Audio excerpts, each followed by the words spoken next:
दोस्तों, कैसे हैं आप लोग। हम ये उम्मीद करते हैं कि आप लोग अपना और अपनों का ख्याल अच्छे से रख रहे होंगे।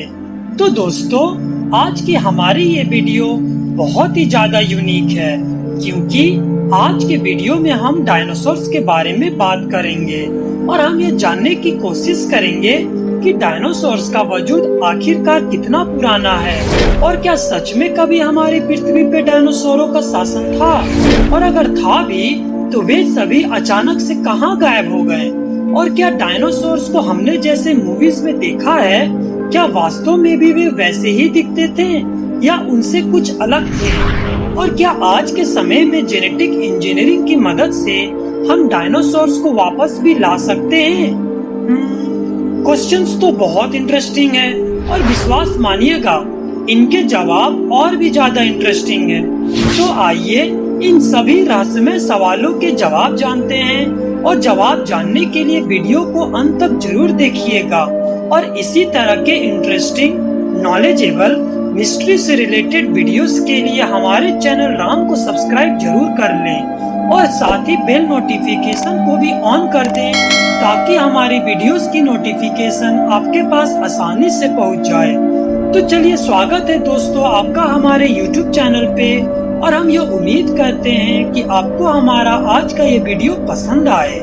दोस्तों, डायनासोर्स का नाम सुनते ही हमारे मन में सबसे पहली चीज जो आती है वह है एक ऐसा खूंखार जानवर जो अगर आज के समय में जिंदा रहता तो शायद ही मानव जाति उस मुकाम पर पहुंच पाती जहां आज वो है। पर शुक्रिया उस परमात्मा की कि जो आज डायनासोर्स हमारे बीच में नहीं है। पर क्या आप जानना नहीं चाहते कि आखिर में उनके साथ ऐसा क्या हुआ कि वे सभी के सभी गायब हो गए। चलिए, इसको समझने के लिए सबसे पहले तो हम यह जानने की कोशिश करते हैं कि डायनासोर्स कितने साल पहले पृथ्वी पे राज किया करते थे। तो दोस्तों, डायनासोर्स आज से करीब करीब 18 से 20 करोड़ साल पहले पृथ्वी पर पाए जाते थे, और इनके संपूर्ण समय को हम मेसोजोइक एरा अथवा एज ऑफ रेप्टाइल्स भी बोलते हैं। दोस्तों, डायनासोर शब्द ग्रीक के दो शब्द डीनोस और सौरस से मिलकर बना हुआ है, जिसका अर्थ है एक विचित्र छिपकली, या इंग्लिश में बोले तो टेरिबल लिजार्ड। और ये शब्द 1841 में सर रिचर्ड ओवेन ने दिया था, जो कि उस समय के बहुप्रसिद्ध पैलेंटोलॉजिस्ट थे। तो अब दोस्तों, मन में एक सवाल आता है कि हमें कैसे पता कि डायनासोर आज से 20 करोड़ साल पहले पाए जाते थे। तो दोस्तों, इसका जवाब है डायनासोर्स के फॉसिल्स में। अब ये फॉसिल्स भला क्या होते हैं? तो दोस्तों, फॉसिल्स, जिसको हिंदी में हम जीवाश्म भी बोलते हैं, वह पृथ्वी पर किसी समय जीवित रहने वाले अति प्राचीन जीवों के परिरक्षित अवशेषों या उनके द्वारा चट्टानों में छोड़ी गई छापों को जो पृथ्वी की सतहों या चट्टानों की परतों में सुरक्षित पाए जाते हैं, उन्हें ही हम फॉसिल्स या जीवाश्म कहते हैं। और जो वैज्ञानिक इन जीवाश्मों पे पढ़ाई या रिसर्च करते हैं, उनको हम पैलेंटोलॉजिस्ट कहते हैं। तो इन्हीं डायनासोर्स के जीवाश्म पे जब वैज्ञानिकों ने रिसर्च करा, तो उन्हें आज तक की सबसे पुरानी जीवाश्म जो मिली, उस पे रिसर्च करने के बाद ही यह पता चला कि यह जीवाश्म कम से कम 20 करोड़ साल पुरानी तो है ही। और इसी के साथ साथ दुनिया भर में भी अलग अलग जगहों पर जब वैज्ञानिकों ने खुदाई की और उस खुदाई में निकले जीवाश्मों पर रिसर्च किया गया, तो उन्हें भी यह बात पता चला कि डायनासोर्स पृथ्वी पे एक बहुत ही लंबे समय से रह रहे थे। और उन जीवाश्मों के रिसर्च के आधार पर वैज्ञानिकों ने डायनासोर्स के मेसोजोइक एरा को 3 हिस्सों में बांटा, जिनको नाम दिया गया Triassic period, Jurassic period and Cretaceous period. दोस्तों, ट्राइजिक पीरियड डायनासोर्स के इतिहास का पहला पन्ना है, जो कि आज से करीब 20 से 25 करोड़ साल पहले एग्जिस्ट किया करती थी। जब ऐसा माना जाता है कि उस समय पृथ्वी पे बस एक ही विशाल भूमि थी और उसमें भी अधिकतर जगह रेतीली थी।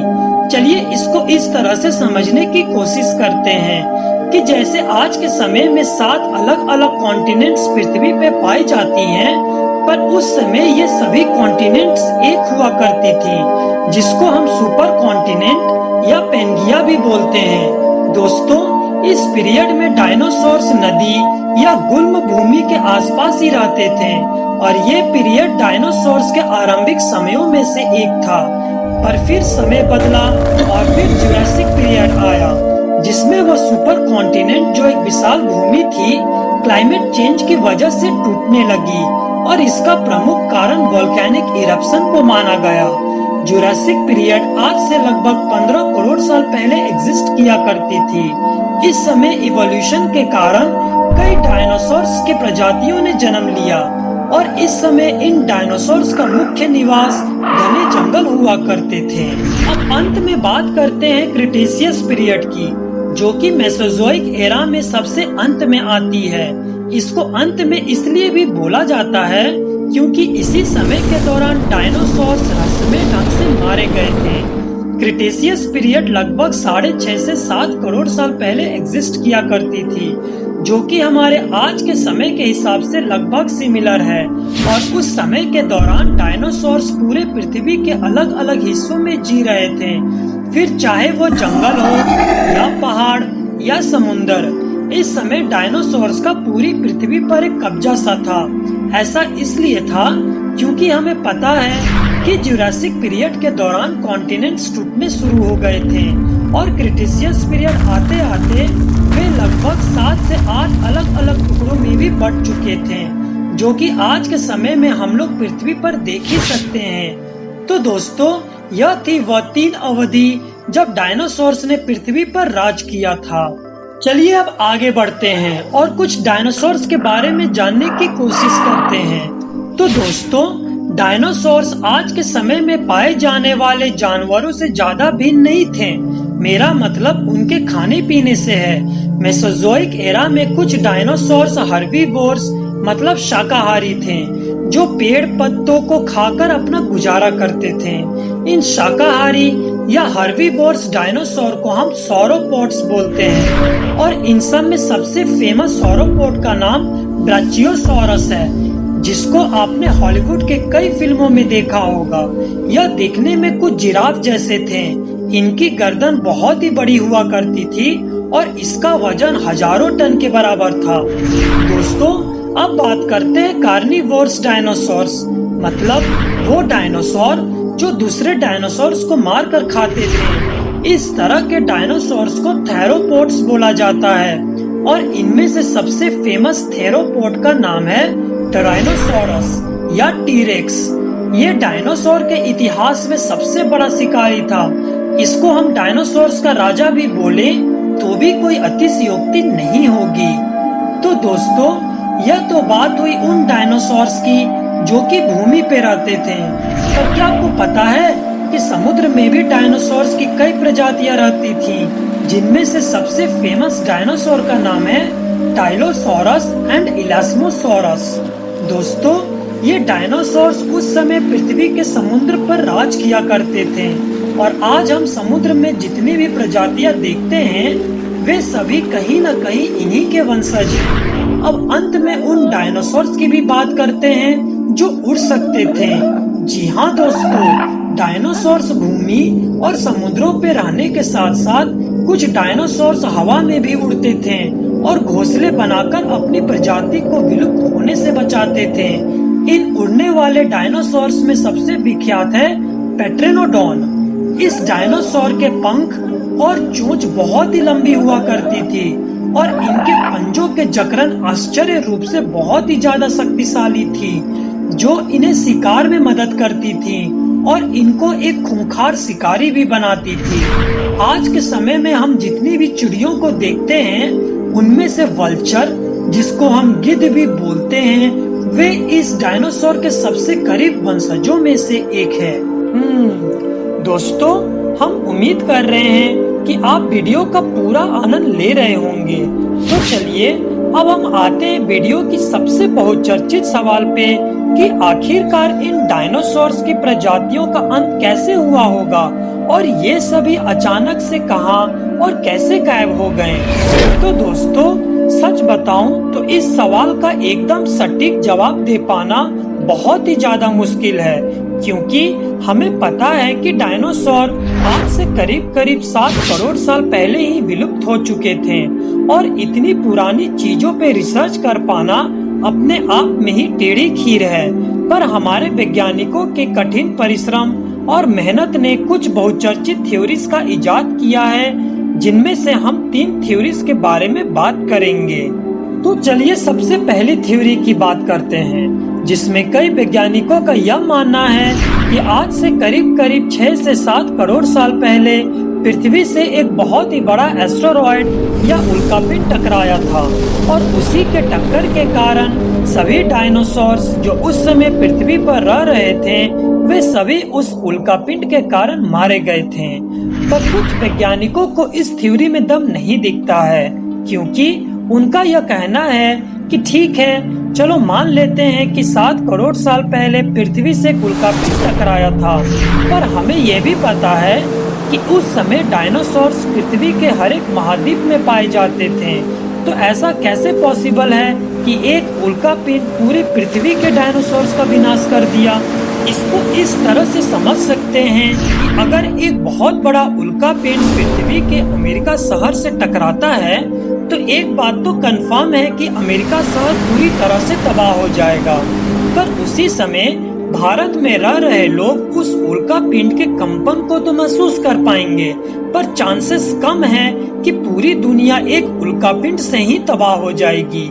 मैं ये बिल्कुल नहीं कह रहा कि ऐसा पॉसिबल नहीं है, पर आप मेरी इस बात पे ध्यान दीजिए कि अगर सच में वह उल्कापिंड इतना ही शक्तिशाली रहता, तो वह उस समय पृथ्वी पे रह रहे सभी जीवों का विनाश कर देता और फिर उसके बाद पृथ्वी पर कोई भी जीव जिंदा ही नहीं बचता।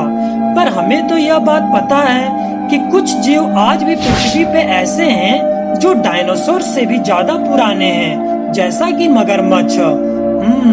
आपने सही सुना दोस्तों, क्रोकोडाइल या मगरमच्छ डायनासोर से भी पुराने हैं। चलिए दोस्तों, दूसरी थ्योरी पे बात करते हैं, जो कि पहली थ्योरी से ही मिलती जुलती है। जैसे कि कुछ वैज्ञानिकों का यह मानना है कि 7 करोड़ साल पहले पृथ्वी पे एक बहुत ही विशाल ज्वालामुखी हुआ करती थी और उसी के फटने के बाद पूरे पृथ्वी का मौसम डायनासोर के लिए विपरीत हो गया और यही कारण बना उनकी विलुप्ति का।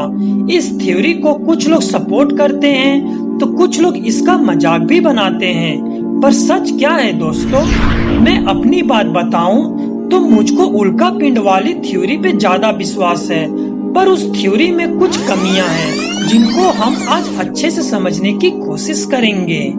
तो दोस्तों चलिए आपको मैं 7 करोड़ साल पहले उस शाम में ले चलता हूँ जहाँ पे डायनासोर्स पृथ्वी पे अपने अंतिम दिन बिता रहे थे।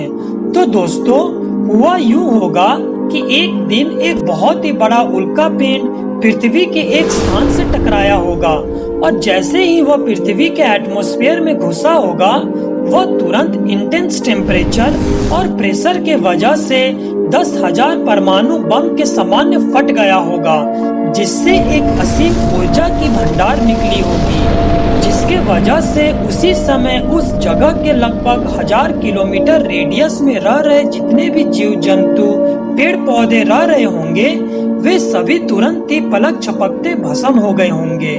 समुद्र में सुनामी की लहरों ने जन्म ले लिया होगा, जिसके कारण समुद्र के आसपास रहने वाले डायनासोर्स उस भयंकर लहर में फंसकर मर गए होंगे और देखते ही देखते डायनासोर्स की 30% प्रजाति मात्र कुछ घंटों के अंदर ही खत्म हो गई होगी।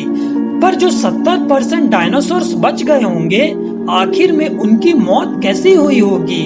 तो दोस्तों हम इसको कुछ यूं समझते हैं कि जब वो उल्कापिंड पृथ्वी से टकराया होगा तो एक बहुत ही विशाल बादल या धुएं का निर्माण हुआ होगा, जो कि पूरे पृथ्वी को एक चादर की तरह ओढ़ लिया होगा।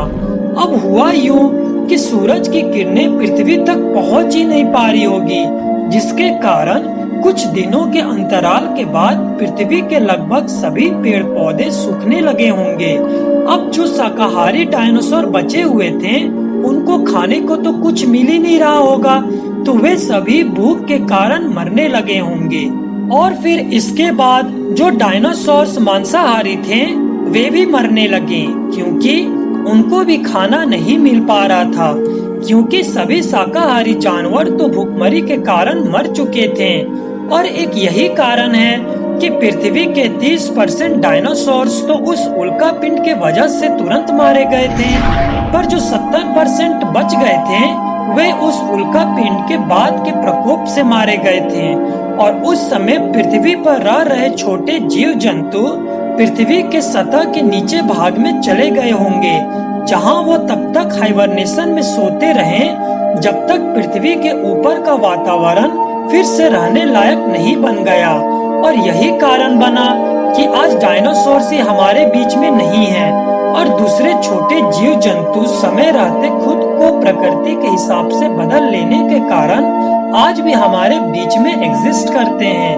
और दोस्तों, क्या आपको पता है कि जब वैज्ञानिकों ने उन डायनासोर्स के बचे हुए जीवाश्म पे अच्छे से रिसर्च करा तो उन्हें उनके जीवाश्म से रेडियो एक्टिव पदार्थ भी मिला, जो बहुत हद तक ये इंडिकेट करता है कि हाँ, डायनासोर्स के विलुप्ति का एक कारण उल्का पिंड भी हो सकता है। अब दोस्तों, आइए डायनासोर से रिलेटेड कुछ इंटरेस्टिंग फैक्ट्स जानते हैं। दोस्तों, क्या आपको पता है आज तक डायनासोर्स की कितनी प्रजातियां हमें मिली हैं? तो दोस्तों, आज तक वैज्ञानिकों को लगभग 700 से 800 प्रजातियां डायनासोर्स की मिली हैं। और आपको पता है कि सबसे बड़ा डायनासोर का नाम टाइटेनोसोर था, जो कि लगभग 20 फीट के बराबर था। चलिए आपको एक इंटरेस्टिंग बात बताता हूँ। क्या आपने डायनासोर से रिलेटेड म्यूजियम के बारे में कभी कुछ सुना है? जी हाँ दोस्तों, एक म्यूजियम दुनिया में ऐसा भी है जहां हमें डायनासोर के अवशेषों के साथ साथ उनसे रिलेटेड सभी प्रकार की जानकारी भी मिलती है। और ये म्यूजियम और कहीं नहीं, हमारे भारत देश में ही है। भारत के गुजरात राज्य के एक शहर बालासिनोर में एशिया का सबसे पहला डायनासोर फॉसिल पार्क खोला गया है, जहां पे डायनासोर्स के फॉसिल्स के साथ साथ कई अनोखे तथ्य भी उनके बारे में बताए जाते हैं। और ये माना जाता है कि 10 से 15 करोड़ साल पहले उस इलाके में डायनासोर्स की 15 से 20 प्रजातियां राज किया करती थीं। आप कभी समय निकाल के बालासिनोर जरूर जाएं, आप निराश नहीं होंगे। दोस्तों, क्या आपको पता है कि डायनासोर के इतिहास का सबसे खूंखार डायनासोर टीरेक्स था? और इंटरेस्टिंग बात तो यह है कि आज के समय में टीरेक्स का सबसे करीबी जेनेटिक रिश्तेदार और कोई नहीं, छोटी सी मुर्गी है। इन दोनों का जेनेटिक डीएनए बहुत ही ज्यादा सिमिलर है ना? इंटरेस्टिंग बात। विश्व भर में डायनासोर को सबसे ज्यादा फेमस करने के लिए अगर किसी को क्रेडिट मिलना चाहिए तो वो है 1993 में आई मूवी जुरासिक पार्क, जिसके डायरेक्टर थे सर स्टीवन स्पील्सबर्ग। तो क्या मूवी में डायनासोर को जैसे दिखलाया गया था, क्या वास्तव में भी वे वैसे ही थे? इसका जवाब है बिल्कुल भी नहीं। क्योंकि आप ये सोचिए, मूवी में डायनासोर्स की जो आवाजें सुनाई देती हैं, क्या वो सच में उनकी ही आवाज थी? नहीं ना, क्योंकि अब ये तो किसी को नहीं पता था कि डायनासोर्स की आवाज कैसे हुआ करती थी। तो स्पील्सबर्ग ने अलग अलग डायनासोर्स के लिए अलग अलग जानवरों के आवाजों का मिश्रण बनाया, ताकि वह उनका उपयोग मूवी में कर सकें। जैसे कि मूवी में जो टीरेक्स की आवाज सुनाई देती है वह हाथी, एलिगेटर, शेर और व्हेल की आवाजों को मिक्स करके बनाया गया था। उसी प्रकार मूवी को इंटरेस्टिंग बनाने के लिए डायनासोर्स के रंग रूप को भी बदला गया था, ताकि मूवी इंटरेस्टिंग बने। पर इसी मूवी के कारण ही डायनासोर विश्व भर में आम जनता के बीच फेमस हो गए थे। तो दोस्तों, अब हम अपने वीडियो के अंतिम पड़ाव में आ चुके हैं और एक इम्पोर्टेंट क्वेश्चन जो दिमाग में आता है वह यह है कि क्या सच में भविष्य में हम डायनासोर्स को जेनेटिक इंजीनियरिंग की मदद से फिर से जिंदा कर पाएंगे? क्वेश्चन तो अच्छा है, पर एक बात बताऊं, उसकी जरूरत ही क्यों है? डायनासोर्स का एक समय अपना समय था। वे पूरी पृथ्वी पे राज किया करते थे और जैसे हर चीज का अंत होता है उसी प्रकार डायनासोर्स का भी अंत हुआ और वे सभी हमेशा के लिए विलुप्त हो गए। और यह प्रकृति का नियम है जिसकी हमें रिस्पेक्ट करनी चाहिए कि एक दिन हर वस्तु का अंत तो आता ही है। अब हम जितनी मेहनत, ऊर्जा और पैसा उन विलुप्त प्रजातियों को वापस लाने में करेंगे उससे अच्छा तो यह होगा कि हम उसी ऊर्जा और पैसे को उन जानवरों को बचाने में लगाएं जो आज विलुप्ति की कगार पर हैं, ना कि उनको जो ऑलरेडी अपना समय बिताकर विलुप्त हो चुके हैं। आपका क्या मत है इस पे दोस्तों कमेंट सेक्शन में जरूर बताइए। तो दोस्तों हम यह उम्मीद करते हैं कि आपको आज का यह वीडियो पसंद आया होगा और आपको कुछ नया सीखने को जरूर ही मिला होगा। अगर आपको वीडियो अच्छी लगी है तो चैनल को आप सब्सक्राइब करने के साथ साथ अपने दोस्तों और परिवारों में जरूर से शेयर करें और खासकर बच्चों को तो यह वीडियो जरूर दिखलाइए ताकि उनको भी यह बात पता चले कि हम सबसे करोड़ों साल पहले इस पृथ्वी पर ये सभी शानदार जानवर राज किया करते थे और अपना जीवन प्रकृति की गोद में बिताते थे। तो चलिए दोस्तों मिलते हैं हम आपसे अगले वीडियोस में। तब तक आप अपना और अपनों का ख्याल रखें।